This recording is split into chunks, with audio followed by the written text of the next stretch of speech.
You now have 1 minute to abandon ship. The ship will automatically destruct in T minus 1 minute. I will win the crowd. I will give them something they've never seen before. Indiana, we are simply passing through history. This is history.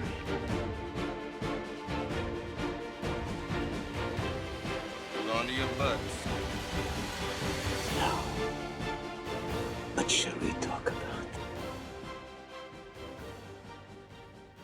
Ladies and gentlemen, welcome in to the Duel of the Greats podcast, folks. We have already made it, if you can believe it, to episode 12 now of season 1. Quick recap up to this point. Ridley Scott, after taking the victory last week, is now leading our challenge in the Duel of these Greats 6-5.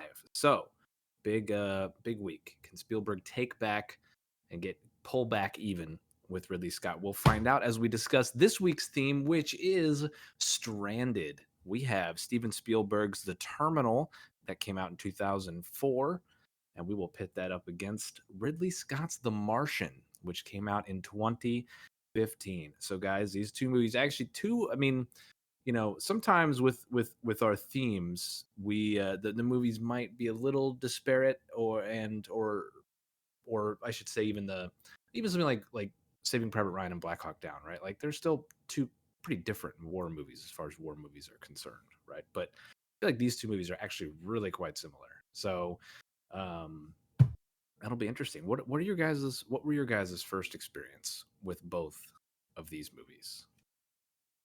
Like our Con Man week, this was a week where I initially saw both of these movies when they were in theaters. When The Terminal came out back in 2004, I saw it with my family. I was really into filmmaking at the time, so anything Spielberg was going to release was kind of a big deal. So I saw that movie when it was in theaters and then did not see it again until I had what I will call a very profound rewatch of it during the pandemic, which I will talk about a little bit later. And then The Martian, I saw also in theaters when it came out and really enjoyed it, but for whatever reason, never got around to watching it again until I rewatched it for this podcast. So I saw both of these in theaters. What about you, Steve? I could have sworn we saw The Terminal together, but perhaps I'm mistaken. No, it might have been a It- holiday movie. It Yeah, was, that sounds correct. It was around that time. yeah, it So was yeah, the prime it joint movie watching time for us. I do not believe I have seen it since then, obviously, until the rewatch for this. And I don't remember liking it particularly well when it came out. So I have thoughts. I'm very curious to hear about your pandemic story because I do not believe you've told this to me. So that'll be quite the adventure for us. this is going to be a totally original. I don't think I've really told anyone in my life this story. Not even your wife? True. I don't even think. I mean, maybe I might have mentioned it to Maggie.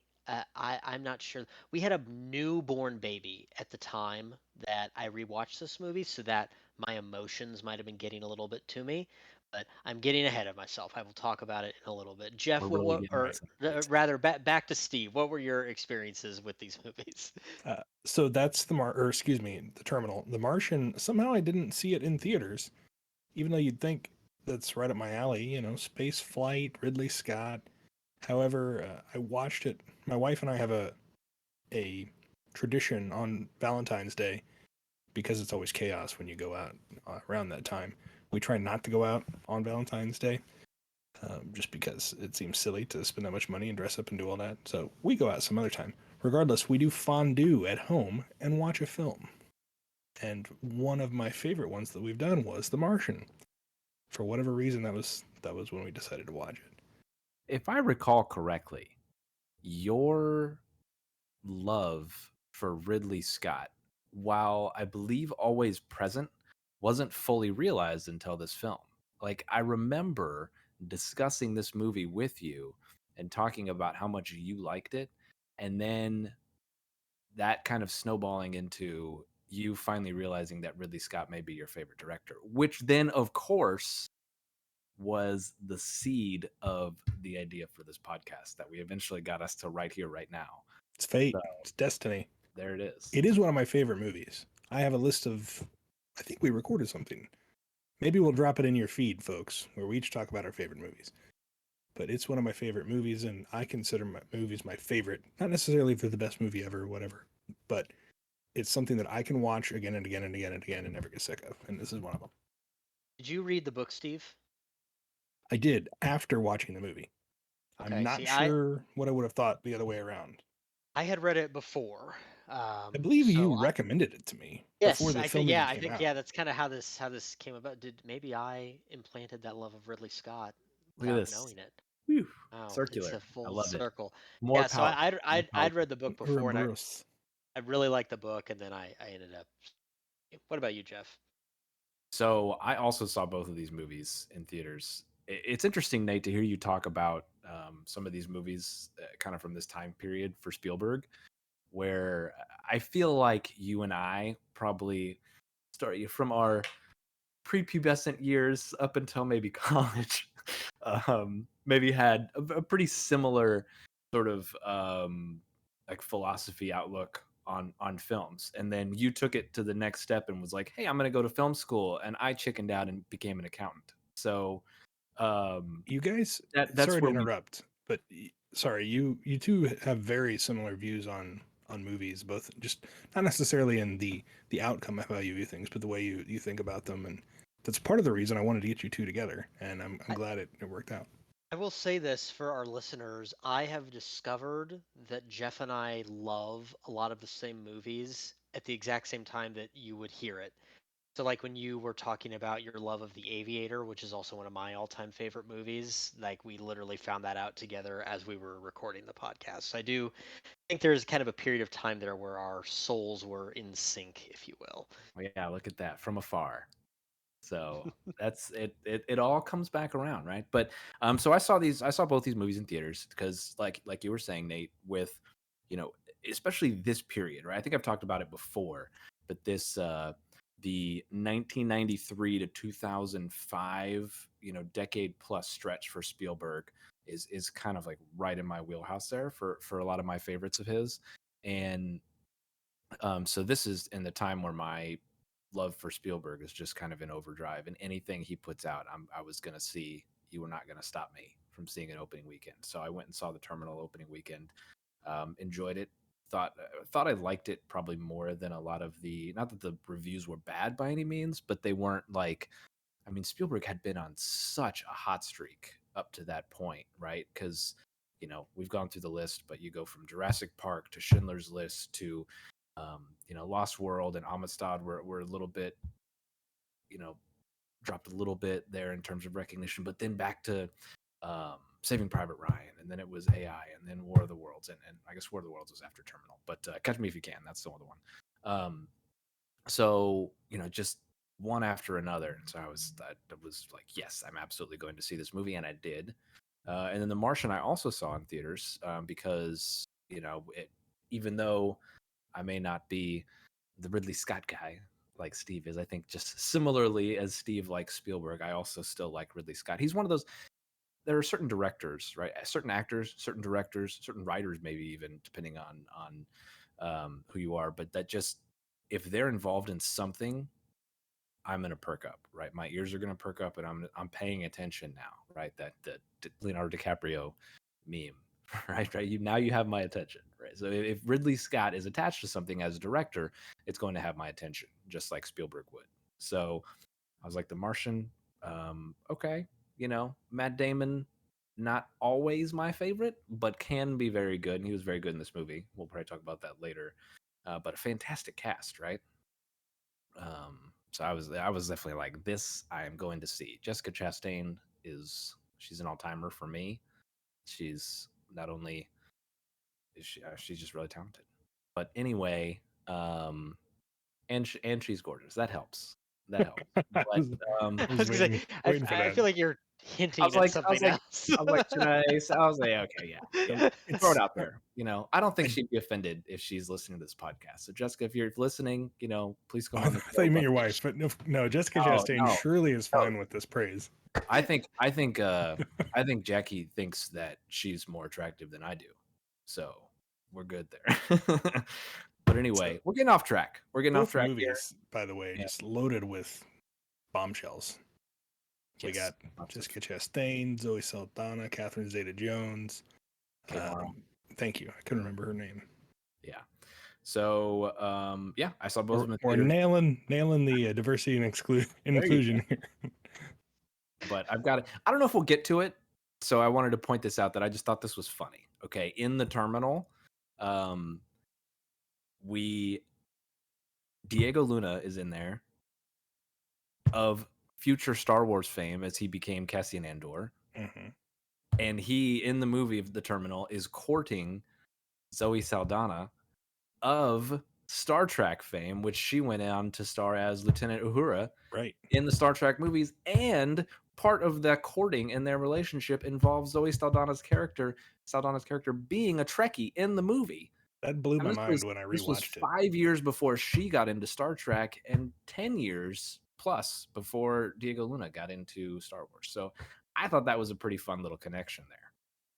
But yeah, so those were my two experiences of the movie. So, why don't we get into little background, Steve? What are the fun facts? I got fun facts. I love fun facts. Besides the one that I just gave, I hope I didn't step on your one of your fun facts here. Surprisingly, I have a lot of fun facts for these movies, so it's kind of hard to narrow it down. You may or may not have stepped on one. They're fun movies. And I'm not surprised that they produce facts that are as fun as... Funny how that happens. Yeah, for as serious as these two directors can be at times, these are two of the more lighthearted ones in their catalogs. Yes, I think they do pair well. That was in my notes, that they pair very well in terms of being kind of... They have dramatic moments, but sort of lighthearted, just kind of magical, cinematic moments. Whimsical. Yes. Whimsical. Well, some of that whimsy came from the location in the terminal, which is all inside of you guessed it, airport terminal. We talked about this when the Catch Me If You Can episode, when we did that. Steven Spielberg had trouble finding somewhere to shoot in airports. He had the same problem here, just literally, a year or two later. So they just said, screw it, and they built an entire inside terminal at the LA Palmdale Regional Airport. The other famous Los Angeles airport. No, the other one. No, the other one. That's the one, the LA Palmdale Regional Airport. Regardless, they built it to code and everything. It was like an entire working airport terminal. Well, could have been. But they did that, and they filled it with extras, and I think that it came off really, really believable. I had no idea. Another fun fact, which if you were alive and paying any sort of attention at the time, you probably heard that this movie was kind of inspired by a real-life Iranian refugee who found himself stuck in the Charles de Gaulle airport in Paris due to similar circumstances. Well, somebody stole his paperwork, which arguably makes it far less of a fun backstory. Well, I guess revolution in the story. Decidedly less whimsy in that story. The whimsy level goes down a few notches with that one. It's already fairly low, I guess, regardless of how the movie turns out. Anytime you have people being lined up and shot against a wall in Krakosia, the whimsy level is going to take a hit, regardless. So that's fun. They supposedly paid lots of money to this guy for the rights, but he's not brought up. He's not attributed. His story's not given any sort of mention in the film. So I guess they just wanted to make sure they had their bases covered in terms of being sued. But regardless, a real person actually kind of lives some of this. Another sort of fun fact, Tom Hanks, his accent and his characterization, I kind of found troubling at first, a little problematic when upon rewatch. It's 20 years later. I'm like, this kind of feels like, I guess Eastern European face. What's the equivalent of brown face or black face, except for Slavic folks? I don't know. But apparently there's a line that they're walking. It's very, very close. This is very. Go ahead. It's I think, be careful. I think he's okay, but I agree. There's a mild level of uncomfortableness where you're just like, I think this is okay. I think Well, like he's Eastern Europe, like he's obviously Tom Hanks is white. Like he would present as someone who maybe presents as like a white skinned it's close. But I think it's okay, but I agree it gets very close. so It reminds me of Mark Strong and Body of Lies that we talked about, right? Like that one is that definitely one's even more problematic though that for one's a me. level above this for sure. I'm saying, Yeah. but it's just because it's like it wasn't a big deal at the time for either of them, Right. but it does kind of feel like this doesn't feel right. Well, when I learned one of the fun facts, it made it seem a little bit better, I guess, although it's kind of like, of course I got black friends, that kind of excuse. But apparently he based the characterization on his father-in-law, Rita Wilson's father, who's apparently first generation Eastern European, Bulgarian, actually. So that made me feel a little bit better. Presumably he talked to him about it to get some pointers, and at least one guy, one Eastern European, approved of his Eastern European face. So, and then you get a bonus. Eastern European approved. Oh no, Should we're I gonna get canceled. Oh no. Okay, I can do the accent. We'll do no more accent. A free fun fact, fourth fun fact. John Williams, film composer, he composed a national anthem for the fictional state of Krakosia. I just thought that was kind of interesting. They went whole hog on it. But you know what? Even I'll give you a fifth fun fact. The footage that they show on the CNN wannabe CNN network in the airport terminals of the Krakosian Revolution. I'm going to keep doing that, by the way, so just get used to it. I'm sorry. Is actually real life footage from the Romanian Revolution that basically overthrew and finally got rid of communism in the 80s. So that was kind of cool. Your silence tells me that you're overawed by the funness of that fact. The Eastern European Cold Um, War politics really gets our listeners talking and engaged. I'm So still mulling over in my head. I'm glad you brought that up. Well, I'm because still mulling they over in love my head the amount of effort you're placing into pronouncing Krakosia correctly Krakosia. when you just said it was a fictionalized country. Hey, Tom Hanks bought in. If Tom Hanks can do it, I can do it. You know, people say a lot of things about me, maybe. One of the things they always say is, I've got my finger on the pulse of Gen Z. And let me tell you, Cold War politics, that's where it's at. Anyway, box office, 78 million domestic, 219 worldwide, $60 million budget, so it made money. It basically critically was the definition of meh. So it didn't get bad reviews necessarily, but it wasn't a normal Spielberg hit. Pardon me. One interesting thing that I read, I can't remember if one of you mentioned this critic earlier in our season, but I know one of you have talked about him before. Matt Zoller Seitz is a pretty famous American critic, and he has an opinion. Maybe we can discuss it later, but he says there are three. Well, first of all, this is a very specific. This reminds me of a baseball stat when they're like, Shohei Ohtani hit the most home runs of all time on a Thursday when the humidity is below 60% relative humidity and the sun is in gibbous, or you know what I mean. It's always super specific. But, in a dome. Yes, thank you. But Matt Zoller Seitz said that he considers The Terminal alongside War of the Worlds in Munich, ironically, maybe not ironically, maybe this is part of why, but as the three best films made within the studio system that comment upon the September 11th attacks. Well, that's pretty high praise. I'm not sure that I agree about The Terminal. Munich, I think, is up there, but we can discuss everybody's second favorite topic, terrorism, later if we want. Sorry, what'd you say, Jeff? I said we've discussed my love of War of the Worlds, so it's great. I'm not going to fight anybody praising that one. Yeah, it's good. I think we're going to talk about it maybe some in one of our other episodes. I don't know.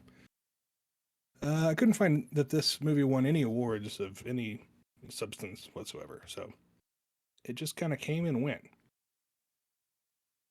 Steven Spielberg actually said that we talked earlier about he kind of got in the habit of doing dark movie, fun movie, dark movie, fun movie. He specifically wanted to do this movie after Catch Me If You Can because he felt like he and the country needed something kind of happy, or at least something that could, quote, make other people smile. And this is a time that we need to smile, is the quote from when he made this. So there's your fun facts on that. The Martian. Pardon me 1 second. Sorry, I was trying to mute, but I couldn't find the button. Matt Damon actually got Ridley Scott to direct this movie. Apparently, once he presented it to him, it took like 4 hours, and Ridley Scott was like, basically said, and I'm quoting, "Why the fuck aren't we doing this?" But he was so excited about it. The original screenwriter who adapted. Can we back up for a second? Yeah. I feel like we need more context to that here. Like, does Matt Damon and Ridley Scott have some sort of relationship here? Is there the biography I'm that not I read aware. Implied that they did. So, but from what? From where? From who? I don't know. I couldn't think about. There weren't any other movies before connect this one. the dots. I don't know. They've been in one since, but I don't know. I didn't dig that deep on my fun facts. All right. We can.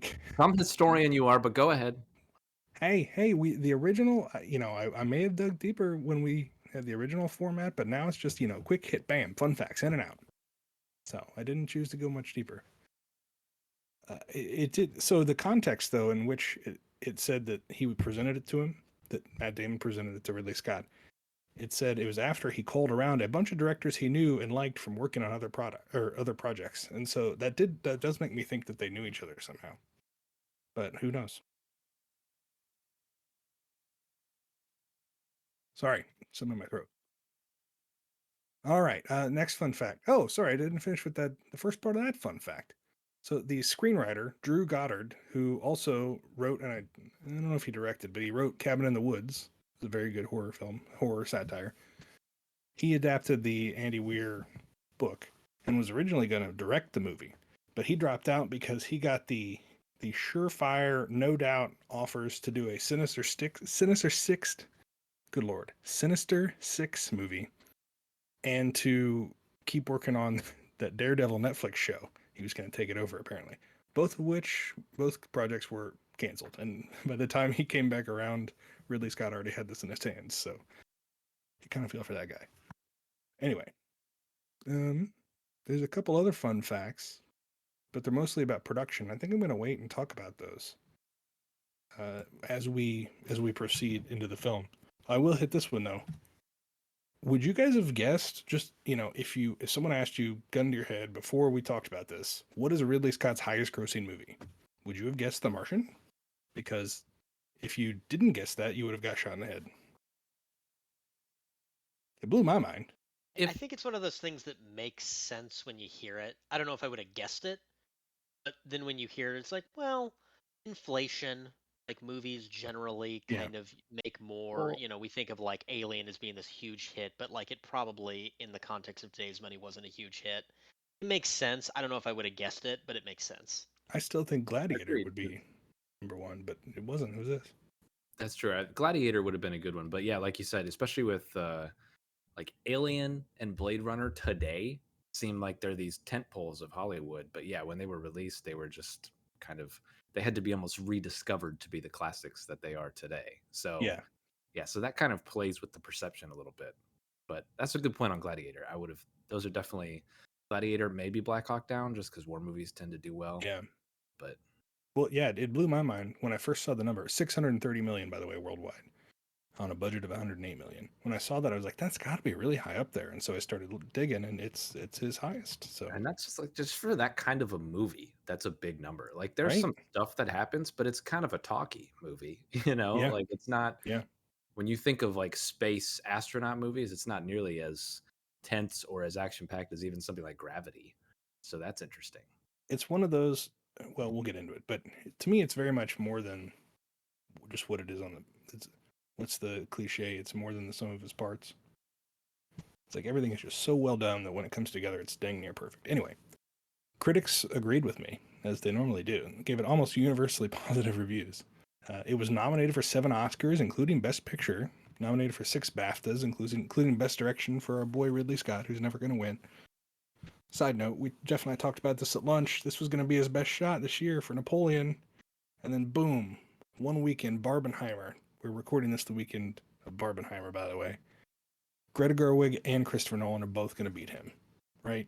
Like, there's no way one of those two does not beat him out for Best Director. Actually, let's have an aside real quick. Okay. Nate, thoughts on this? So actually, I think what we ended up at, or where we landed, was that because of the nature of both having biopics, Nolan and Ridley Scott are actually going to split the vote, and then that's where Greta Gerwig is just going to slide right up through there and have this Oscar. I feel like this has happened before, where two similar movies have split things, and then somebody who you don't think is going to win comes up and wins, and it just feels like that with Scott and Nolan both being so deserving and not having one. It totally feels like that's what's going to happen because it's It the does, Oscars. yeah. It does feel like it's a vote splitting year where At least as of June 24th, right? Or July 24th. I don't know what else is supposed to come out, but so you heard it here, folks. Duel of the Greats podcast, July 24th, 2023. Greta Gerwig is your winner for Best Director in the 2024 Oscars. I'd be okay with that. I really like Greg. Yeah. Maybe we can have an Oscars retrospective later, Yeah. as like an extra episode. We'll I'd see. certainly be into it. One of our coworkers suggested it. Shout out if you're listening. You know who you are. All right. So Anyway. Oh yeah, the last award that I thought was kind of interesting. I don't know if you guys remember this, but this was one of my first. I feel like one of the first things I remember about this movie. It famously won the Golden Globe for Best Motion Picture, Musical or Comedy. I'm so glad you brought that up. Okay. Because Ridley Scott also won the Golden Globe. They split the director award at the Golden Globes, and he won for Best Director, Musical or Comedy. And it's Which cracks so me up. hysterical to me that that's the big Hollywood award that he gets. Famous comedy musical director Ridley Scott That's him. finally being rewarded for a lifetime of work. Oh man, I'm glad they really got him the award that he has deserved all along. Fantastic. So glad you brought that up because I was Good about to to see bring that someone up. be recognized. Yeah. I still don't understand. I mean, obviously, The Martian, there's humorous elements, but I guess they just really wanted to give it some praise, and it wasn't going to win Best Picture. It's the Hollywood Foreign Press, and they're stupid. They just have like they're so easy to lobby because there's only like 80 members. And so the studio was probably just like, look, Scott's not going to get a nomination on the drama side. We're going to call this a comedy and throw some money at it, and it worked. That's how you do It's it. got Also worth Kristen Wiig. It's also worth Exactly. noting that I'm pretty sure they're so stupid. I think I read this that like they're not even broadcasting the Golden Globes are going to go away entirely. Yeah. I don't know if that's this coming award season, but yeah. Well, they just got bought, right? Like from the Hollywood Foreign Press. They don't even do it anymore. They don't Like even do it literally anymore, and I this think year. the people who bought her are just like, we're not even gonna put on the awards anymore. Yeah. Because award shows are like famously don't pull in ratings, and you got Ridley Scott winning Best Comedy Director. It doesn't make any sense. Anyway, those are your fun facts. I hope you guys had fun I had a listening blast. to all the facts. Would you like to hear some categories? Will not be as fun as the fun facts, but insightful categories. Okay. Hit me. Here we go. I will say this is kind of our second week in a row where the visual storytelling aspect, we can talk about it a little bit. Some thought that we sort of had was maybe both the directors are working more with constructed sets, whereas we've talked about them working kind of in those period pieces, actually shooting on location. Here they're both working with these constructed sets. But I would like to talk more about two things. With the characterization and acting, we have two actors here, Tom Hanks and Matt Damon, who are quote unquote serious actors who are doing a little bit more of comedy. I would say Tom Hanks started a little bit more as a comedy actor, so it's probably not as much of a stretch for him. I think there are people out there that still kind of see him as funny and that a lot of his movies have funny moments. Matt Damon, I don't know if that's so much the case. But again, also you just have two A-list actors that are really at the center of this, and I think it's interesting to see what these directors do. And then, of course, our exploration of theme this week is, the whole theme of the week is this isolation and loneliness. These characters are stranded.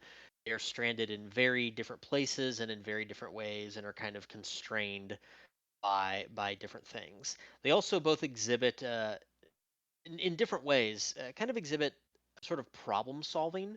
Um, in the terminal, the Tom Hanks character has to basically figure out a way to make a living and make money and sort of build these relationships with people around him. Or, of course, as Matt Damon in The Martian has to figure out a way to be rescued and communicate with NASA from Mars and jerry rig a lot of the science to literally keep him alive. So you kind of see it's in a very kind of contrasting ways, but I think you see them presented in similar ways visually in the movie of how the characters have to think through this and figure that out. So I don't know. What do you guys think? Real quick before we dive into the categories, so I looked up who were the best director nominees this year. Why Ridley Scott wasn't nominated for an Oscar? So we've got George Miller for Mad Max Fury Road, Lenny Abrahamson for Room, Tom McCarthy for Spotlight, Alejandro Gonzalez Iñárritu for The Revenant, and Adam McKay for The Big Short, which is funny because you talk about Ridley Scott winning the Golden Globe for Best Comedy, and then we've got Adam McKay, who literally was a writer for Saturday Night Live and started out making comedies like Anchorman, and we've got him ostensibly stealing the Best Director nomination away from Ridley Scott. It's just a And I funny almost, and I tell you what's weird about that is I see no issue with flipping those nominations because The Big Short, while dealing with a serious subject, to me is more of a comedy film. Absolutely. I think of that as more of a comedy. I don't understand why that wasn't nominated in the comedy and just flip The Martian over to the Well, drama. this is for the Oscars though, so that's so they didn't because Okay. they don't even have the split there. So, but it's just funny that like the Oscars is always, even though comedy is eligible, Oscars are always kind of seen as the more dramatically inclined. Was this after the Large Hadron Collider was turned on and our universe went into a wormhole? Because Somebody gets CERN on the phone. we went to some sort of strange alternate pocket universe when that thing got flipped on. Just look at what's happened since. Regardless. All right, what theme are we starting with, fellas? Nate, that's Should your we call. do- You're the professor. Lead us. I think we should start with the actors because I feel like last time we really ended with the actors, and I'd like to talk about them a little bit because I think they are both fantastic. Matt Damon and Tom Hanks, and they have great supporting casts around them. We did talk about there is a little bit of a difference in. I want to get you guys' opinion on this in the fact that Tom Hanks is acting with other people, and his isolation is more about him being unable to leave, whereas Matt Damon really has to carry his whole movie, and the comedy just kind of comes from his just sort of being down to earth and quirky and sort of talking through the science of all this and making that a very enjoyable thing. So they're very different performances, but they both very much make me laugh. I think that Tom Hanks in The Terminal is absolutely hysterical, and there's a number of moments in this movie rewatching it where I just completely laugh out loud. And maybe I'm kind of a sucker for it. Maybe other people don't feel that way about it. I mean, which I guess I'll just ask this: which movie do you think is funnier? I mean, because they're both sort of these comedy dramas. Is there one that you find funnier where the actor is elevating the comedic material? I would personally say The Terminal I find to be funnier. I think there is because even though Matt Damon does have sort of funny moments, where he's talking about the disco tracks that are on so and so's iPod or whatever, and then he's talking about using his own poop to fertilize the potatoes and things. I mean, like those are funny moments, but there's like this underlying horror of just like he is trapped on Mars, and there's these massive windstorms that come through, etc. Whereas like whatever the Victor Navorsky character in The Terminal is going through, he's just kind of like stuck, and he'll eventually probably get out at some point, and things will be probably okay. So it's a little bit easier to kind of set your mind at ease without that underlying tension. And also, I think just, we talked about the problematic nature of Tom Hanks and being the Eastern European face and all that. But at the same time, I do think like there is an easier avenue towards having a little bit of humor when you can sort of manufacture misunderstandings because of language barriers and accents and things um, like at one point he's talking to the Diego Luna character and he's saying in his accent that Zoe Saldana's character's former boyfriend cheated on her, but because of his accent, it sounds like he's saying shit. He eats shit. And so he's like, "What? What are you saying? Her boyfriend eats shit." Like, those types of things. Like, I did find that funny because I'm, maybe I'm an easy mark, like you were saying, Nate. But uh, it feels like an easier avenue in that whole movie to introduce bits like that make it funny and make it funnier in a more lighthearted way. So I felt like that movie of the two was funnier. There's also this moment that I love where not only is it like a lost in translation, but there's kind of a characters understand each other, but there's kind of this they're not reading their attitudes in the same way. The Stanley Tucci character, who is the airport director, who's basically just trying to get rid of him whatever way he can. There's a scene where he's sitting, he's explaining to him we have asylum laws in this country, and if we can establish that you are afraid to go back to your home country. He's like, oh, this is great. I do. And he's like, so all you got to say is you're afraid to go to your country. He's like, so I'm going to ask you right now, are you afraid to return home? And he goes, no. And then Yeah. like as they're trying to like take him out, he's like, okay, never mind, Victor. And he goes, okay, I am having fear of ghosts. I am having Yeah. like he'll say he's afraid of something, but and then also the moment which actually it's a really powerful moment first, when he helps the guy get the medicine through for his father. But he purposely tells a lie and says that it's for a goat, and the guy, like crying, comes back to him and says, thank you," and he takes all the medicine, and there's kind of this pause, and he goes, he who really loves that goat. And it's just like this is a small little subtle things. I agree, Jeff. I think it's a little bit easier to mine that for comedy than it is, because Matt Damon's character is so isolated that he's almost doing like a one-man show, and he's great in it, but I think it's harder to pull the comedy out of that. And both those moments you described are just like, because you talk about Tom Hanks's comedy background. Like, it's always funny because when I was like first coming of age and watching movies, that was when Tom Hanks had just started to turn serious and started winning Oscars. And then Apollo 13 had come out, and my dad was like, yeah, Tom Hanks he used to be a comic actor. He's in comedies all the time. I was like, really? And then I find out movies like The Burbs and stuff, which I absolutely love that movie. But those two scenes you described, Nate, have that sort of deadpan, like classic comedic Hanks that is just that ability to vacillate in between these powerful dramatic moments, and stuff like that is part of what makes him the legend that he is. And it's just, both those scenes are fantastic. I agree. You guys talked about the two of the funnier parts in The Terminal, so I'm not going to belabor those points, except for this is the first time I've seen The Terminal since I've been an attorney, and I've had pretty much that conversation with clients or potential clients where it's like, if you say X, Y will happen. Now I'm going to ask you some questions.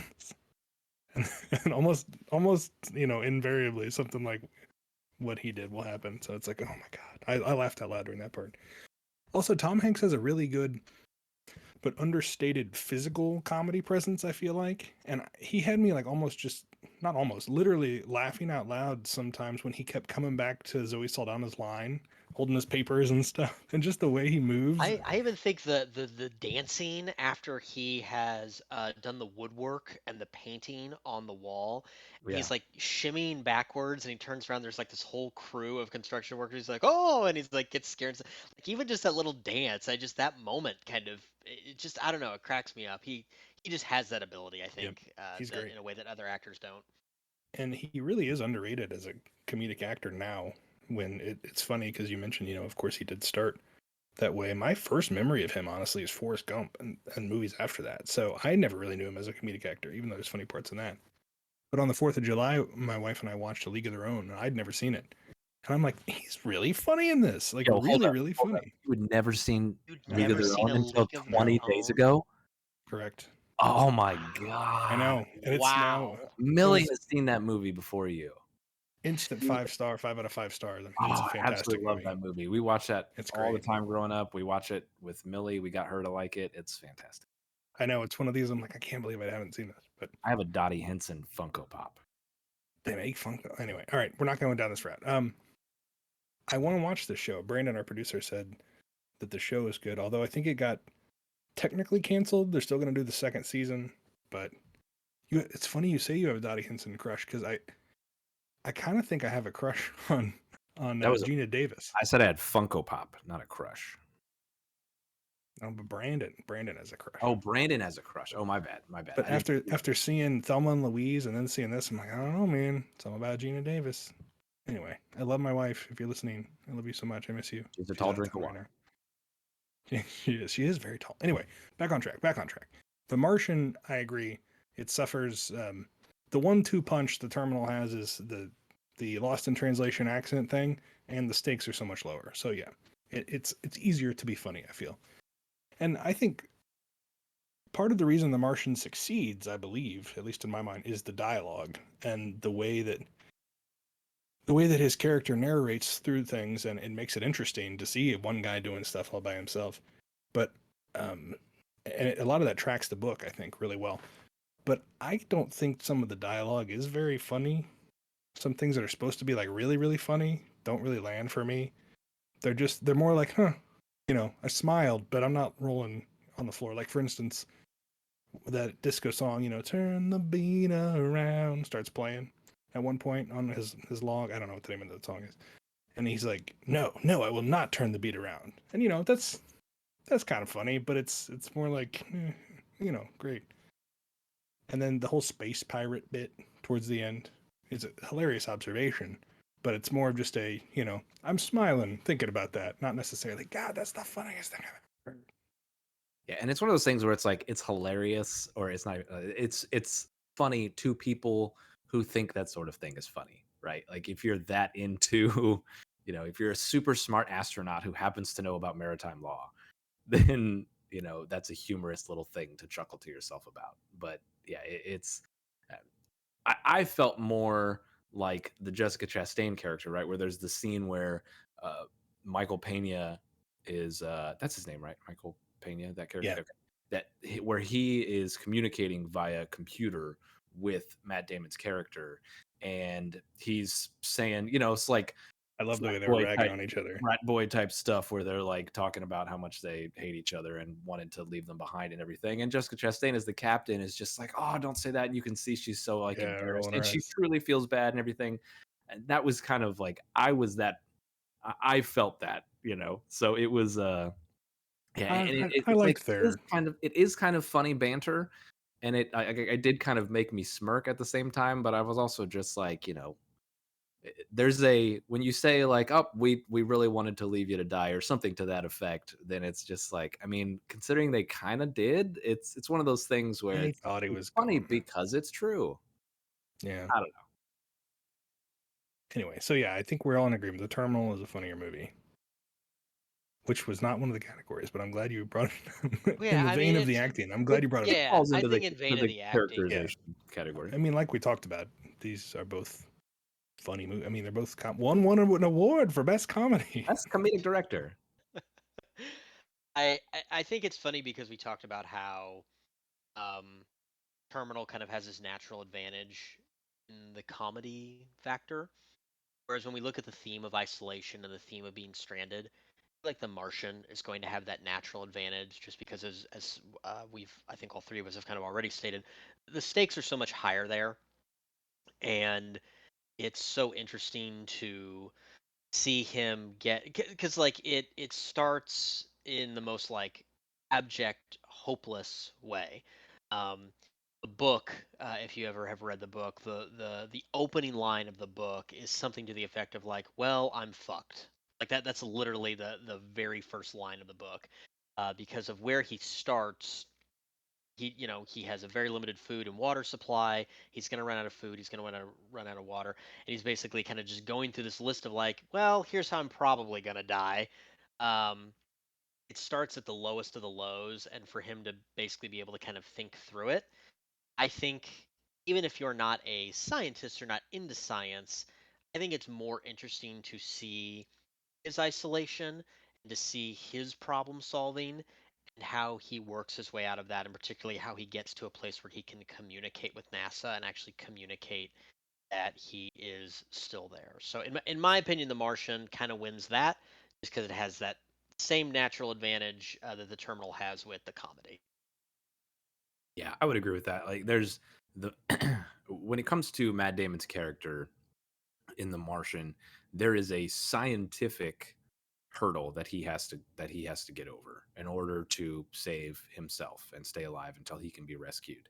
But with Tom Hanks's character in The Terminal, it's more of a sociological issue. You could say it's a not sociological, but you could say it's a legal issue as well. But it's dealing with other people and learning a language. And because like I did kind of like that scene where he goes through the bookstore and he finds the book in English, the tourist guide book of New York, that is the same as the book that he has in his native language. And so he sits there at night and he's comparing the books and learning how to speak English through that. I don't think that's something that's all that realistic that he could actually learn English that fast. Maybe he had some additional training beforehand that we didn't know about that made that a little bit easier. But regardless, for the movie, it's fine. But something like that it's interesting, but not nearly as interesting as like how do you grow plants on Mars? How do you cultivate water for yourself when the atmosphere is completely different than ours. The rules of science are different on a different planet. So how do you factor that in and all that stuff? And when you see it really like the worst case scenario for Navorsky in The Terminal is he tells somebody accidentally that so and so ate shit, right?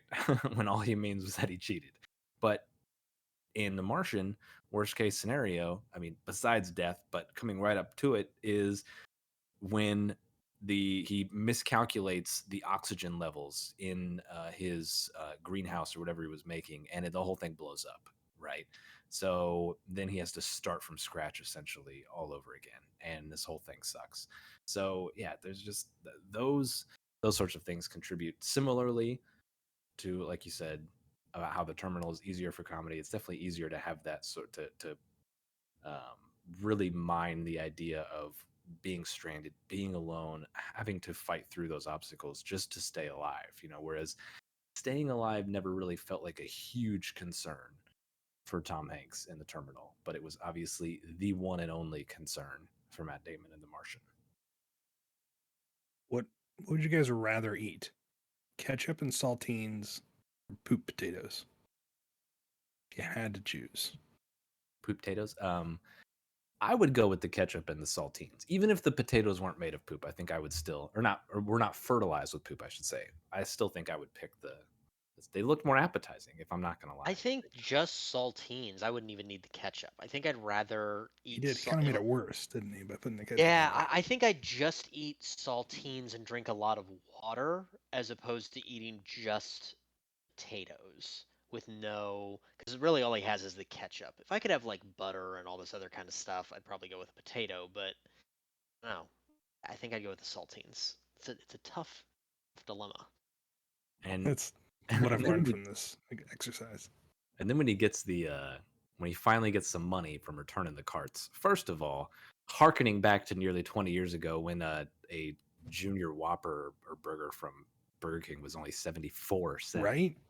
is insane to me. But um, the the fact that he goes straight to Burger King, Steve knows my love for Burger King.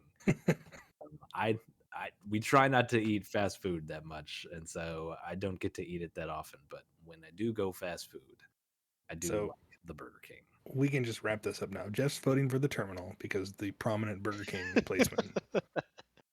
You guys also see in the background a Borders Books. I did. I saw that. That was a Yep. blast from the It was a past. nostalgia. For our hit. young listeners, people used to buy books in bookstores, and They're the most paper. They have like kind the of most covers them. Yeah, if you were Far and away- confused by talking about the Martian book, this is what Nate is talking about. Yes, so far and away, the most popular place to go and purchase those books with money was Borders Books. You could do some serious damage to your paycheck if you were in a Borders Books. There were multiple bookstores back in the day. Walden Oh, Books, yeah. you guys remember Walden Books? Huh? And they had Mhm. Barnes and Noble, obviously, is still around, hanging on. But yeah, it was a thing. It was a whole industry unto itself. You know, you guys bring up something interesting well, I guess I brought it up. Well, no, you did. You talked about Burger King. Anyway, one of the complaints that was addressed, I guess either in one of the books or on Wikipedia, I can't remember, some critical complaints about the Terminal. I guess some people at the time were like, there's too much product placement. It's too, obvious companies and all this. And the context in which I read this was somebody saying that's a stupid criticism because that's literally kind of the whole point. He's trapped, surrounded by the plenty of American capitalism, and yet he can't do it. He's struggling to get by. It's kind of an allegory in that way. I read it that way too, and I definitely saw it that way. I didn't see it that way when I first saw it when I was a high school student, but I definitely see it now as like he ostensibly can take advantage of all of the consumerism and all of these products that America has to offer, but it can't get him any closer to the America that he wants to actually touch and feel. That's how I read it. That was a huge thing that I kept thinking as I was watching these two movies, especially The Terminal, because I hadn't seen it in so long, and I had seen The Martian so many times. But in The Martian, he's trapped on a desolate, planet with no resources, really. He's the complete opposite of having the land of plenty surrounding him. However, he has essentially an entire country's natural resources and all its top minds working on getting him unstranded. Whereas in The Terminal, our guy is surrounded by modern manna from heaven, yet the same, bureaucratic institutions, and no one's working on helping him, right? In fact, they're working to stop him. So The contrast was very interesting. Yeah, and I think it really hits home when you see like he discovers, the quarters, right? Where they even make a little bit out of it, like, he discovered the quarters, but where he gets the carts and he takes them back to the cart return, and this cart return was set up. I don't know if this ever actually happened in airports or anywhere, but if you returned a cart, Like Aldi, right? it's like Aldi, yeah. But Aldi is like but that's. I guess You get your Aldi, own quarterback. you put it's your own. Okay, I guess I didn't realize. So that's exactly what it is. So it's people who just they don't care about the quarter, so they're just going to leave their cart wherever. They would rather he goes and leave the gets quarter. their quarter. Yeah, they like it's worth the price of a quarter to just leave it wherever they want. So he's collecting these like stray carts. Yeah, but that's like capitalism, right? Like he's like, I'm finding this one thing that nobody wants to do, and I'm the one willing to do it, and I'm going to make money because people are essentially paying me to do this, right? He found the market inefficiency. Yeah, whether it's He's the airport or Billy whether Bean it's of the people Terminal. themselves, that quarter is coming out to him for doing the work they didn't want to do, and that's capitalism. There's this really also very funny part in that where he's going around like right at the beginning when he's collecting them, and there's these two like little kids playing on the bottom of one, and he's like, "You go." And then they don't move, and he just goes over and he just like jumps it over, and they completely fall out. And then pats him on the head, and pats him on the head, and then just moves along. I feel like movies wouldn't do that anymore. Just have your main character just completely dump two children on the ground. But and going back with the idea of that being a sort of microcosm of capitalism, it's also then he gets stopped from doing it, right? So this external force, the thinly veiled external allegory for government, which is the actual government in this case, is coming in and hiring somebody to do this job for likely less money than what the character was making, collecting all these things, just so that guy couldn't do it. And it's just it was so petty and dumb, and that stuff happens all the damn time. Look at Twitter right now, right? I mean, that's kind of stuff happens all the time. So that brings me, I think that's a very good segue to something that I want to talk about with the terminal. And it's interesting that I hadn't even thought about it for The Martian, but talking about how like all the country's resources are devoted to getting Matt Damon back, which they strangely are a lot in movies. I kind of have this theory, and this is sort of the epiphany I had when I rewatched this movie during the pandemic, is I think the terminal was actually very ahead of its time, and the country was in a place when this movie, when I say the country, the United States of America was in a place when this movie was released that it was never going to be received in the way that it was supposed to be received. Because what this is a very putting a very human face and human story on immigration, and not just with the Tom Hanks character, but with all the supporting characters and the bureaucracy that holds people up from getting into this country, and these people who come from these other places, these war-torn places, who, regardless of all the faults of America, believe in the idea of this country. And this movie came out in a post 9/11 world, right within a year of us launching the war in Iraq. And I think there was just um, kind of a general ambiance of not really caring about outsiders and immigrant, and certainly bringing people into this country. A post 9/11 world was something that we looked much more closely at, and we didn't really see it from an immigrant's side. And it played so much different for when I watched it during the pandemic, because not to be too political, but we were also in a point in our country where we were being perhaps led by someone or a arm of the government that said that we should put America first, and we should be very, there's kind of a xenophobia, and we should be afraid of outsiders, and fear was really what permeated kind of the national consciousness.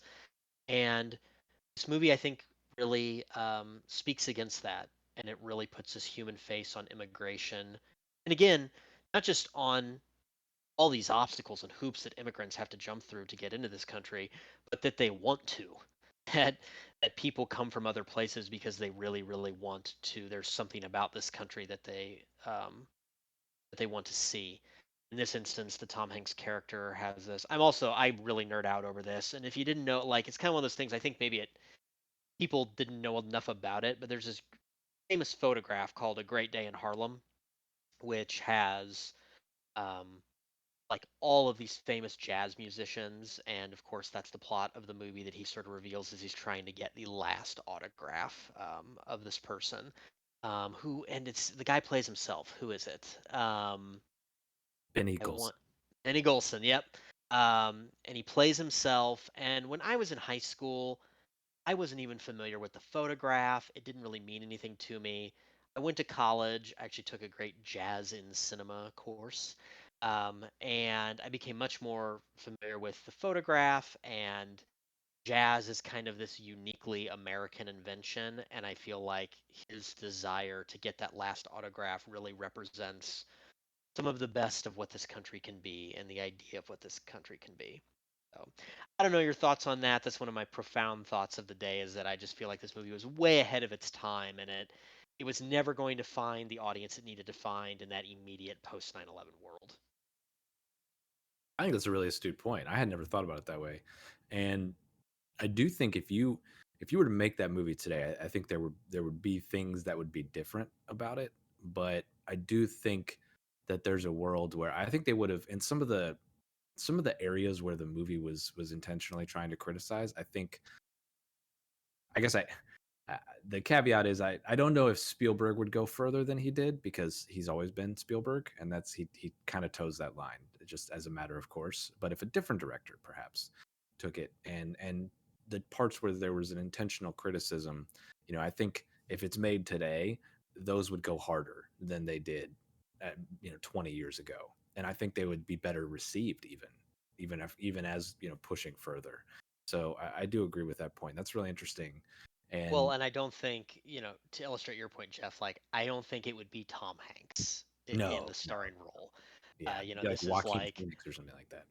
yeah, like it's gonna be, you know, or I mean, it's just gonna be a person of color, or there's almost gonna be kind of this direct cinema where they actually hire like an actual person who has a real immigrant story, Yeah, who they kind of put almost in sort of this fictional version of themselves. It would be a hard sell today, I think, to put like big movie star Tom Hanks in this role where he yeah. plays a lowly Eastern European immigrant. It worked at the time, and again, I think it speaks to really important themes. But I agree with you. I think it would be made differently today. I absolutely agree.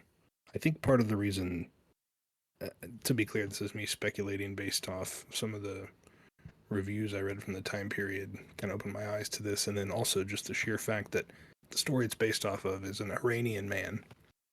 But, I think the fact that they made him Eastern European, sure, they got Tom Hanks, so even though it was the early 2000s, they're not going to go full quote unquote brown face, right? But it makes it, I think, to a certain segment of the country a little bit more palatable to have a white man challenging authority. Imagine if it had been a Middle Eastern, a person of color, I was just about to say, like, it could not have been an Arab.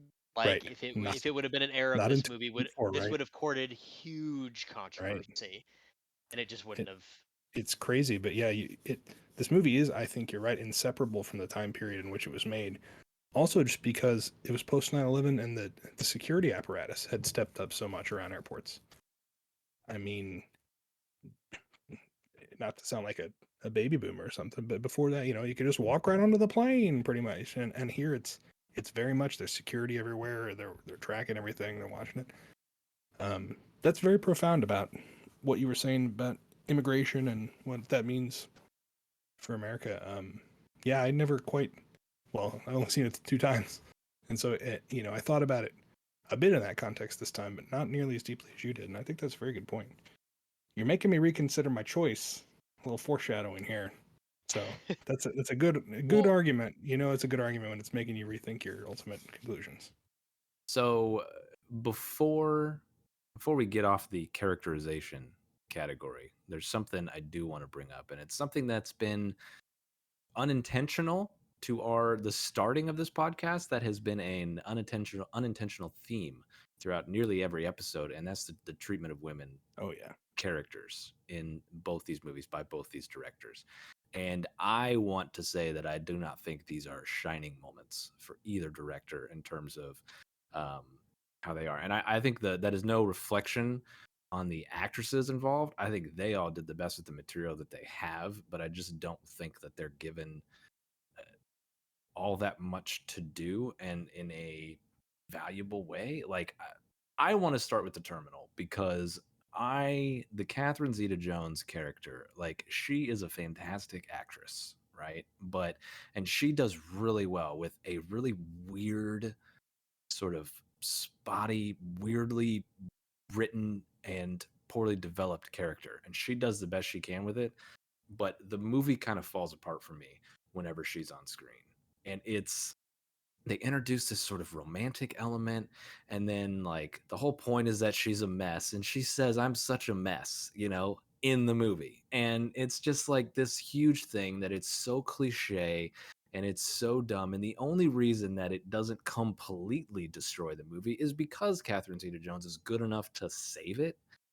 But man, it just the all the interactions and everything, it didn't feel authentic to me. And part of what makes the Terminal work is even though there's this ridiculous accent that Tom Hanks is using, and it's Tom Hanks as an Eastern European, but it feels genuine and authentic to himself, right? Like he plays it that way, and it's something that Tom Hanks is one of the few people who can bring to a role like that.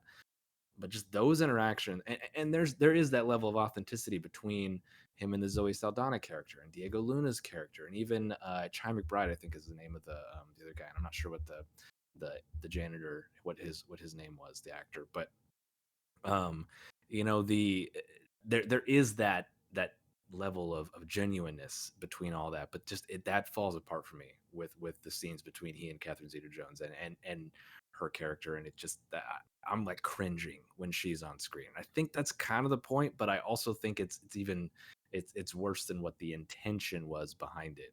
And so that it bothered me about the it bothered me at the time I saw it originally, and it bothered me again. Um, and I it think, especially bothers more as a through line to what we've kind of been talking about this whole season. yeah, I think that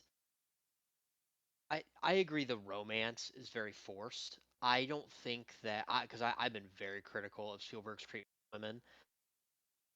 I just don't think she has a lot to do. I don't think this is his worst depiction of women on screen. I guess I'll say that. I think the Catherine Zeta-Jones character is flawed and she can be kind of an airhead, but at the same time, like you said, Jeff, like she just doesn't have a lot to do. And I think Catherine Zeta-Jones carries that about as far as she is able to carry it. I agree the romance between them is a little forced. I like that the movie, I think in a weird way, because it's so forced, I think a strength of the movie is that they are not together at the end. I think that would have been really forced and way too Hollywood. Um, so I appreciate them not going for that low hanging fruit. I just kind of feel like she's kind of one, and this is like one of those things where it's like Spielberg almost goes out of his way to like not depict female characters. So I don't know if this movie is really all that different if she's not in the movie at all. But then like, do we criticize it for being like, man, there's really not that many female characters in the, like I guess it's maybe he's trying something different here. It just again, There's no journey for her, right? and the all the other side characters have a journey that they go through, and even if it's not super pronounced, it's there. And hers, it does not. And maybe that's the point, but if it is the point, it's a shitty one. Yeah. And it just, yeah, yeah, it's not his worst. I will agree with that. But yeah, it is something where she only exists to service some aspect of Navorsky's character, and that's just it just doesn't work. And I think, and I love Tom Hanks. I adore Tom Hanks, and I really like Catherine Zeta-Jones. They have no chemistry. None. Like that's part Totally of the agree. part of the reason that it just feels so Distractingly forced. bad. Yeah, Yeah. like there is no chemistry between those two actors, and they're two really good actors, and it's just there's a chemical imbalance there that does not work in this movie at all. I don't have much to add. To me, you raise an interesting point. If she hadn't been in it, would we then be criticizing the lack of a strong female lead? But to me, the whole romance subplot just needlessly makes the movie bog down. The movie, to me, totally bogs down in the back third. I think they could, I say this a lot, but they could have cut, 20, 30 minutes from this movie and had a lot tighter story that would have been more satisfying to me. Once this movie climaxes to me, the climax is the goat scene, the goat medicine scene. But then we still have 30, 40 minutes of him and her, will they, won't they, the whole wedding and subplot with all of that going on with Diego Luna and Zoe Saldana. And then there's about 15 endings, kind of like Return of the King. It meanders. And I think a big part of that is this subplot that we're talking about for all the reasons you guys mentioned. But yeah, another thing we didn't explicitly say about her character, but she only exists really in relation to men. We first see her, she's chasing after a married guy who she's dating, and her whole internal conflict. I guess they flesh it out a little bit later on at the dinner when she talks about, hey, what am I doing with my life and all this, but it's still kind of in relation to this man. What she is just having a relationship with a married guy, and that is kind of her main personality trait, aside from she's clumsy and forgets things. And yeah, she doesn't get much to do, but she, Catherine Zeta-Jones is a fine actress, fine actor, and she does a good job with that. But it's needless, it's pointless. It shouldn't be in the movie. That whole bit. Yeah, and then you go on the flip side to The Martian, right? And you've got another, like not even just one, a bevy of talented actresses, right? Jessica Chastain just won an Oscar like 2 years ago, and Kate Mara has been nominated for an Oscar, and Kristen Wiig is a fantastic actress, even when it's not comedy. But in The Martian, like the thing that always struck me about this, right? Okay, if you've ever seen any of the footage from like the International Space Station or any space shuttle or something, right? And you see a woman astronaut, okay, they're always like, um, you know, super buttoned up in their suit, just like any other astronaut. They've got their hair is usually in a very tight like ponytail type of thing, and it looks almost military like in the way they are. But like, you know, whether it's Jessica Chastain or Kate Mara, whoever, on this massive space vessel that they've been on, for weeks and months, that traveling from Mars, and their hair is perfectly volumized and it's perfectly styled and all this stuff. And I know part of that, I suppose, is a little bit of the movie or whatever, but it felt off to me that it's like, okay, you're trying to bring all this science in here and do all this realistic stuff. How does a guy survive on Mars with nothing, with nobody, right? And then you've got this spaceship of people, and they're all just they might as well be on Earth with how they're going about their lives. And there's no challenges that they have on this spaceship. Every challenge is dealt with at the Earth level. And Jessica Chastain is the captain, and she doesn't even feel like she's making the decisions. She's like, I want to leave it up to the crew. And I guess I can see a scenario where you might be having that or whatever. But I feel like in a very structured environment like that, your captain's going to be like, no, I'm making the decision. And it just, if that was a male character, I don't know if they would have handled it differently. And I don't know how it was in the book or anything like that, but all those things. And then like at the end, the Kate Mara character, I think that was the Kate Mara shown with a baby, like she just gave birth, where it's just like, I mean, I guess that's a happy moment that shows like, oh, they got back, but it still kind of harkens back to like, oh, maybe women should only be having babies or something. And it's just, it was all stuff that just didn't quite, it's like, this could have been handled a little bit better. And they didn't feel like they had as much to do. And some of that goes to the men as well, because some of the men that are on the ship, like the Michael Pena character had a lot, but I don't even know the name of the other actor. I think he's like Russian or something, but he didn't really do anything either, so some of that is just the fact that they have so many more characters in this movie. But I don't know, did you guys feel that same way too? Did you feel like that there was better representation and in The Martian? Yes, I'm going to hard disagree with you on this. I think so. None of the supporting characters in The Martian are really given a ton to do beyond their role and their job duty. There's a little bit of characterization and pathos, but for the most part, it's a Matt Damon show. But that being said, Jessica Chastain's character specifically, you make valid points about the hair. I didn't even think about that, but Sebastian Stan, you're forgetting about Sebastian Stan, by the way, is also on there, and he's got perfectly coiffed hair as well, and a nice 5 o'clock shadow at all times in space. So does the Russian guy or the Swedish guy, German, I don't know, Eastern European. It's all the same, right? Please don't cancel this. But Jessica Chastain's character does make hard decisions as the captain. In the very first 5 minutes, I don't know where you were, Jeffrey, but she literally orders them to scrub the whole goddamn mission that they've been planning for their entire, professional lives, because the rocket's tilting and it hits a threshold, and they try to get her to not do it. They, meaning some of the other crew members, including Matt Damon, the guy. He's like, come on, let's do it. That old cowboy Matt Damon, just shooting off at the hip. But she says, no, I'm putting the mission and the crew's lives above that. And then she stays out there on her own looking for Matt Damon and orders the rest of the crew to go back and leave her. I think she shows quite a bit of leadership. And I think they give her a really good character. That character could be written as a man or a woman, basically.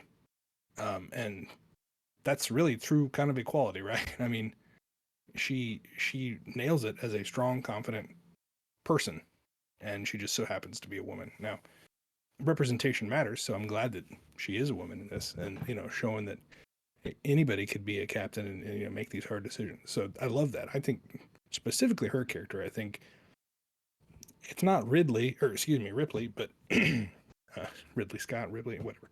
Um, but that's also just because she's not the main character. So the Kate Mara thing, I kind of see what you're saying about the baby, but it's sort of a subplot that was in the book quite a bit. That kind of sort of, I mean, at one point they explicitly show Sebastian Stan and her kiss through the visor, but in the book they like fall in love on the mission and later get married and have this kid afterwards. It's never really explicitly said that's what's happening here in the movie, aside from that. And that's him at the end, he's the father. So it's kind of the culmination of this through line, this subplot. So that's why I guess it didn't hit me as negative as I guess it did for you, because it's not just some random dude that she had a kid with. It's they're showing that they're tying up loose ends from the crew's life. But I kind of get what you're saying on that. I think that's valid. But I definitely think this is miles and way better than the Terminal's representation of women. You also got Mackenzie Davis, who's awesome, and she's very competent and very good at her job. She's the one that figures out what's going on. She's tasked with huge responsibility. At one point, Sean Bean said, or not Sean Bean, Jeff Daniels says, I'm giving you entire operational control of all the satellites around Mars without, thinking twice. I don't know. But but it's still like presented for the Mackenzie Davis character. It's just kind of it's just plot points though, right? Like there's no, she doesn't really get a ton of characterization or sort of emotional journey or anything. Not that you necessarily have to have one or can have one for every supporting character, Sure. but it's still just like, yeah, okay, Sean Bean barks this order, but it's like the takeaway from that, at least kind of how I read it, is just that he has the power to give this to somebody else, and so he gives it to somebody who's. Well, I mean, he's the director in charge, so I don't want it. You take care of this while I go do this other important stuff. Because that wasn't what it was, though. But then the real hero is the Donald Glover character, right? Because all of a sudden we've never seen this guy before, and then we're like, oh, let's talk to Rich Parnell or whatever his name is, and then he wakes up and then he saves the entire mission out of nowhere, and he hardly says 15 words, and it's like, well, this other woman who you talk about is very like, she's just, okay, here, take the satellites. I agree. And in terms of numbers, representation, there are way more men secondary characters. Yeah, and that goes back to the book. Yeah, they probably should have changed it in the screenplay. That represents, systemic issues with representation in society and Hollywood. So I'll give you all that. But the women that we do see, I think, are very strong, very capable, presented in a very positive light. And I definitely agree that it's better than Terminal, but especially because Terminal only had the one. Well, I guess Zoe Saldana's character too, but she didn't really get much either. But also then you've got like the Kristen Wiig character. She's not given a lot to do, and she's mostly just there to be almost sort of like ditzy like, even though she's in this very high up position in NASA, but she's just there so that she can ask a question so that they can explain it to her, but it's really explaining it to the audience. Yeah, I was gonna say, to me, she's an audience cipher like that. She's the person who's can translate, ask these questions us dumb non-science people can. But then it becomes distracting because everyone knows Kristen Wiig, and then it's like, well, why do you have this person in this role, right? Why don't I just get some no name or something if you're going to make it that unimportant? Kristen Wiig is very, very difficult for me because I absolutely adore her. It is very difficult for me to watch her in anything serious where she is trying to be serious. And that's just a personal thing. I grew up, she was right in my wheelhouse on SNL, when I was in my late teens and through my 20s. And she's one of my favorite SNL cast members of all time. I struggle to lose her in any kind of semi-serious role in the way that I should. So that's very particular to that actress playing that character. I think I'm kind of in the middle of you guys. I think The Martian is better in its representation of women.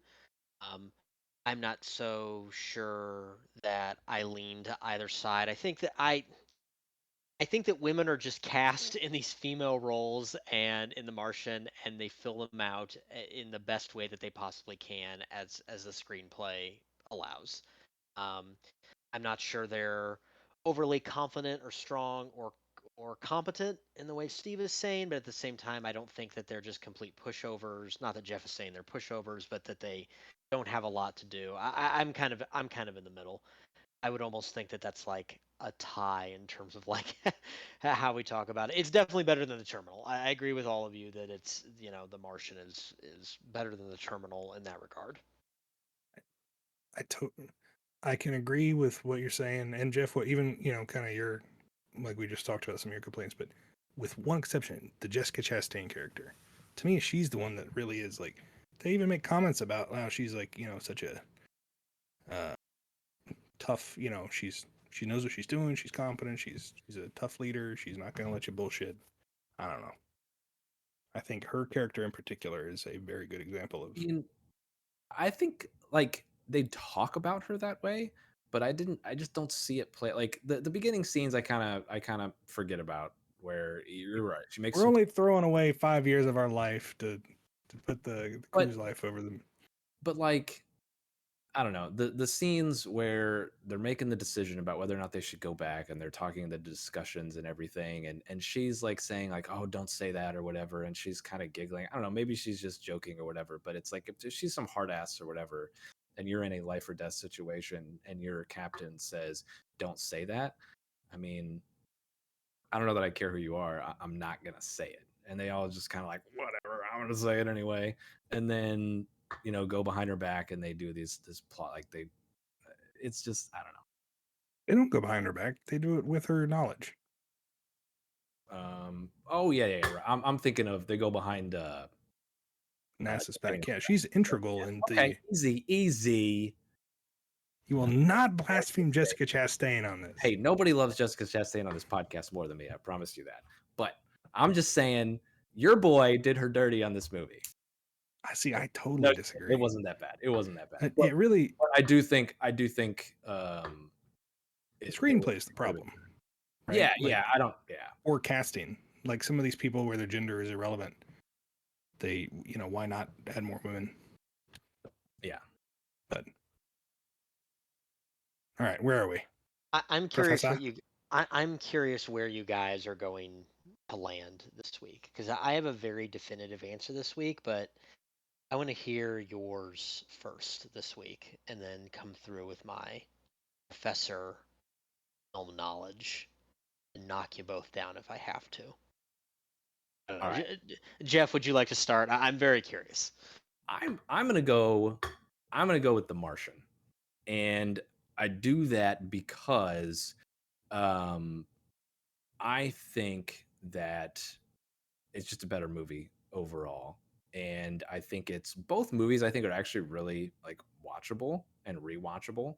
I think that's a good thing about both of them, but specifically I think with The Martian is I think there's a very clear sort of arc, and we know whether I like it or not with some of the characters, we know where they start and where they end up, and there's this little sort of ambiguity about the Terminal that there is intentionality behind that, but there's also, I think it's just kind of like they just kind of ran out of ideas almost, it feels like, and I'm just kind of like, that's it. Like what exactly are they trying to say? Like there's some things that we talked about, whether it's capitalism, immigration, that sort of thing, and that's after kind of 20 years of cooking on it. We've been able to come up with those sorts of things to talk about, but overall, like especially with some of these threads they set up, there's like the Diego Luna Zoe Saldana relationship, right? They just get married. He's the man of mystery for her, but like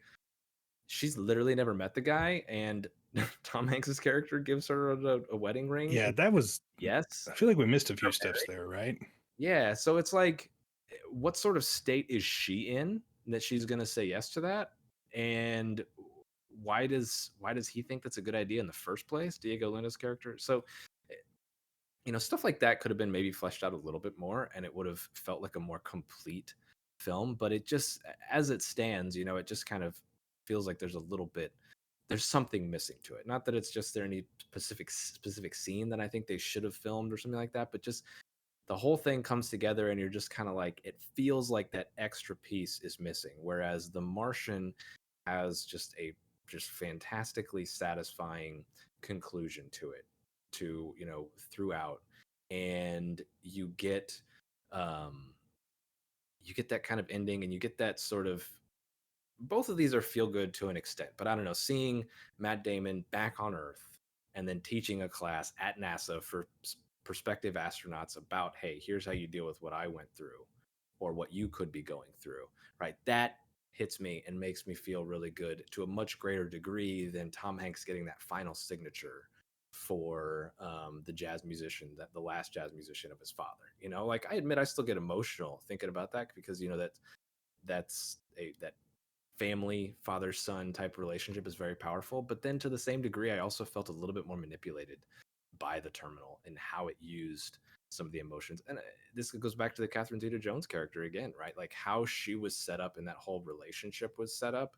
There's felt like there was some sort of a subtle emotional manipulation there that I don't think Spielberg needs to go there. He's too talented to try and go to that well, and it just didn't come together as that great of a film for me, even though I quite enjoyed it.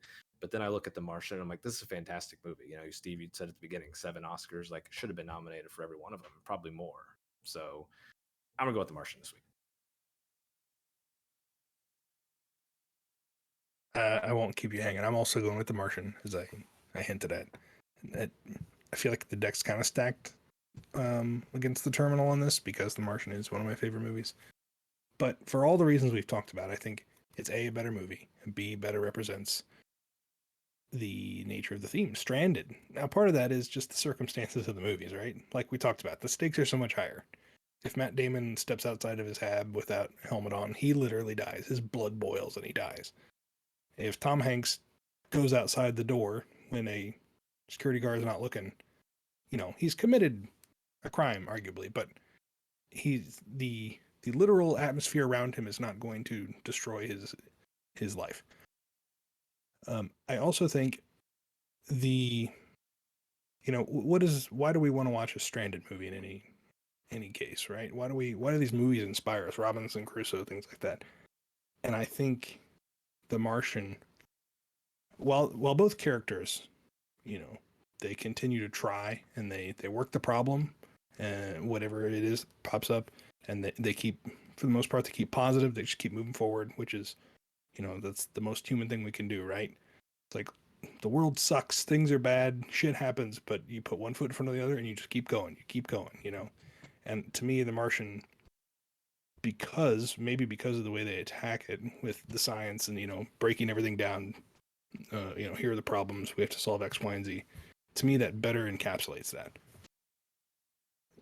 The bit at the end, Matt Damon's character, when he's telling that class of astronauts, he's telling them, what to do if a situation like that happens. It's like, of course I thought I was going to die, but there's no use, sitting there and wallowing in that. Basically, it's let's work the problem, figure out what we can do, and you just keep doing that, and you keep solving problems until you either get home or you don't. You do what you can to control what you can, right? And you try not to worry about the rest of it.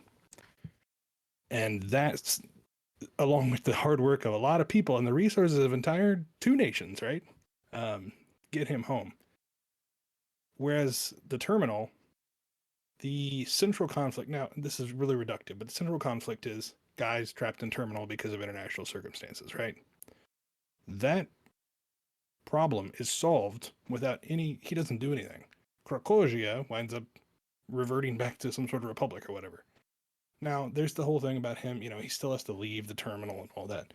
So it's not as easy as, oh, you can leave now, and that there's a nice bow on it. So I'm not knocking it too much for that, but The real Stranded was the friends we made along the way. I mean, that's 100% accurate in the Terminal, right?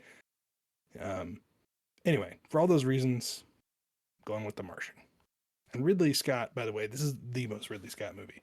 It's got beautiful vistas. The opening scene is kind of like Prometheus, the opening shots of Mars, I thought, with the music and the way he's zooming around the mountains. And Ridley Scott loves nothing more than competence. This movie is competence porn. And Ridley Scott is here for it. Well, I'm gonna go down this week, but I'll do it swinging. My pick is The Terminal. And I think so. Something I'll say about both films. This is really interesting. Last week when we talked about Lincoln and American Gangster, we said that both of these films they don't bolster either filmmaker's legacy, but at the same time they don't diminish it either. But we all kind of admitted that we just didn't really like those movies. We didn't like rewatching them. I really love both of these movies, and even though I think they both do the same thing, I don't think they bolster either filmmaker's legacy nor diminish it. I just simply like watching both of these movies more. I agree that The Martian is a less flawed film. It's structurally a more sound film. I think The Terminal goes to highs and Spielberg tries to do things that he hasn't done before in a much grander and more profound way. The final scene of this movie where he finally gets to the jazz club and he meets Benny Golson, who plays himself, and he sees him there for that moment playing jazz, and how that moment, in that instance, it represents his American dream. And it represents everything that he wants America to be, everything the idea that America is. It is one of my favorite moments of the movies. My hot take for the week is I actually think that this is both Steven Spielberg and Tom Hanks's most underrated movie in both of their catalogs. I think if I Great were point. ranking them, yeah, and I don't have this written out, and maybe one day I will write this out. It is certainly not Spielberg's best film, and I wouldn't say that. It's not in his top 5. I think that this is maybe in his top 10. And if I were to write them out, I think I would probably put this in his top 10. I think it is a severely underrated film. I think it hits in a much different way. And again, as I talked about earlier, just the human side of immigration, and in particular, what immigrants who are coming to this country, that idea that they believe in of what this country represents to them. I think this movie encapsulates that in a really, really beautiful way. And it does it in a number of ways, but when you get to that final scene and he finally meets Benny Golson and he gets to see him play jazz, it is just one of those moments. And again, I'm an easy mark. I actually, Jeff, I agree with you that I am being manipulated. This movie has some cinematic kind of magical moments, and I recognize that I am being manipulated. I mean, that's what Um, movies are about, right? it is, and this is Spielberg hits it, the part where he, and again, I agree that the romance is very forced, but the scene immediately preceding where they kiss, where he explains what he's doing and he lays out the picture, talks about his father and how his father would write these letters and nuns would translate it into English, and he got all these signatures, and she says, and you're here, that's the whole reason you're here, is to get this one signature for your father who's not even alive anymore. And Tom Hanks in his accent says, I'm thinking he would do the same for me. It just, it's everything, it's just those moments go a little bit higher for me. I'm acknowledging that it is a more flawed film than The Martian, but there are some moments that when I rewatched this during the pandemic at that time in history, and there was kind of that xenophobia permeating a lot of society, what Spielberg here is saying about what this country can be, and being in a jazz club, the most unique of all American inventions. It's just really beautiful. I'm tearing up a little talking about it. I teared Can I up a change my little. vote? I teared up a little watching it. And The Martian You're is great. basically like Lincoln right now making a Yes, speech. I love The Martian. I'm not saying The Martian is a bad movie at all. I love that movie too, and I think that movie kind of speaks to an ideal of science and technology that we can aspire to. I just think that when it talks about those ideas, I think The Terminal has a few moments where it goes to a different place that is a little bit higher, and Spielberg shows the superiority a little bit, and I really love it, and I think it's beautiful. I am fine losing this week, but like I said, as I think demonstrated pretty well, I went down swinging, and I'm very satisfied with what my vote is. I vote The Terminal this week. That's actually kind of funny because I felt like it was similar last week with you two voting for American Gangster and me taking Lincoln for very similar reasons Yeah, that yeah, I you can kind of as see you that. I mentioned. think it did. Yeah, I like. That's what I'm saying. Is like if I were to rank them, I like this movie more than Lincoln. I like it more than Catch Me If You Can. I probably like it more than Minority Report, which is a movie that I Oh wow. love. Um, on a personal level, I mean, I think I maybe even like it more than all the Indiana Jones except for Raiders of the Lost Ark. I mean, I really, really love this movie, and I'm acknowledging its flaws, certainly the treatment of women and the Catherine Zeta-Jones character, which we've highlighted and talked about this whole season. But man, when it hits those points of this is what this country could be, and this is what it means to the people who aren't here who are trying to get in, it's pretty powerful. It means a lot to me.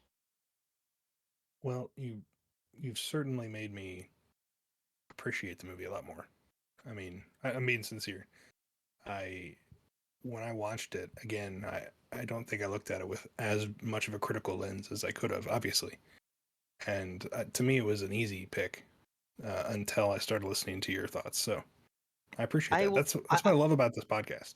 Yeah, and I will say my personal experience is maybe creating a little bit of a bias for me and pulling at my heartstrings probably a little bit more. I have had students, and my wife has had students in our public schools who are immigrants, and I have sat with and heard some absolutely horrific stories of young people and getting to this country and what they I mean they literally my wife has told these stories of these immigrant parents will come into her classroom and it is literally like a cathedral to them.